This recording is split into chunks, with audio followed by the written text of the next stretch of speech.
विवाहित पुरुषों के लिए वरदान है गाजर। इसे जानने के लिए देखते रहिए डेली हेल्थ केयर।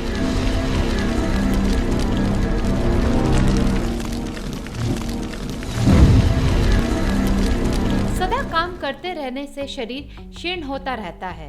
इस क्षीणता की पूर्ति गाजर में निहित तत्वों से पूरी हो जाती है और रोग अनायास ही दूर हो जाते हैं। गाजर का रस पाचन संस्थान को मजबूत बनाता है, मल में दुर्गंध और विषैल जीवाणुओं को नष्ट करता है। गाजर के गूदे में सख्त लंबी ककड़ी होती है, जिसे गाजर की हड्डी भी कहते हैं। इसमें बीटा कैरोटीन नामक औषधीय तत्व पाया जाता है। ये कैंसर पर नियंत्रण करने में बहुत उपयोगी है। लंबी बीमारी भोगने के बाद उसकी क्षतिपूर्ति करने में गाजर का रस बहुत ही प्रभावकारी है। इससे रोगी चुस्त, ताजगी से भरपूर और शक्तिशाली बनता है।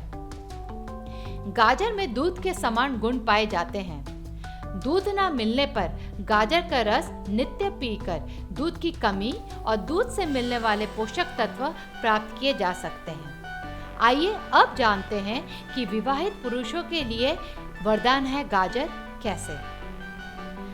गाजर पुरुषों के लिए वरदान है। यह वीर्यवर्धक है।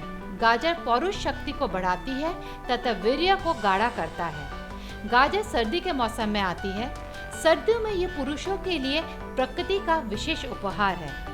आजकल तो हर मौसम में ही सब्जियों को प्राप्त किया जा सकता है। दंपति के मिलन के लिए सर्दी का मौसम ही सबसे सुहावना होता है। गाजर का नित्य सेवन करने से आप विवाहित जीवन के आनंद को अच्छे से भोग सकते हैं। कुल मिलाकर गाजर नपुंसकता, संभोग के समय बढ़ाने से लेकर वीर्य और शुक्राणु को बढ़ाने में बहुत ही कारगर है। आइए जानें पुरुषों के लिए गाजर की शक्ति और वीर्यवर्धक प्रयोग। पहला वरदान, गाजर के रस में शहद मिलाकर पीने से यौन शक्ति बढ़ती है। वीर्य गाढ़ा होकर शुक्राणु सशक्त हो जाते हैं। इसे नित्य खाने से शरीर स्वस्थ रहता है। दूसरा वरदान, गाजर के छोटे छोटे टुकड़े 150 ग्राम, 3 काली लहसुन, 5 लौंग लेकर सबकी चटनी बनाकर नित्य सुबह एक बार जरूर खाएं। तीसरा वरदान, गाजर और आंवले के मिश्रित रस में काला नमक मिलाकर नित्य पिए।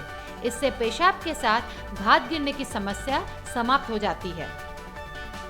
चौथा वरदान, गाजर कद्दूकस करके नित्य दूध के साथ लेने से पौरुष शक्ति बढ़ती है। गाजर का हलवा भी बनाकर खाया जा सकता है। दोस्तों, आज हमने जाना कि किस तरह विवाहित पुरुषों के लिए वरदान है गाजर। और ऐसे ही अधिक जानकारी के लिए जुड़े रहे डेली हेल्थ केयर के साथ। सब्सक्राइब कीजिए, लाइक कीजिए, शेयर कीजिए, कमेंट कीजिए।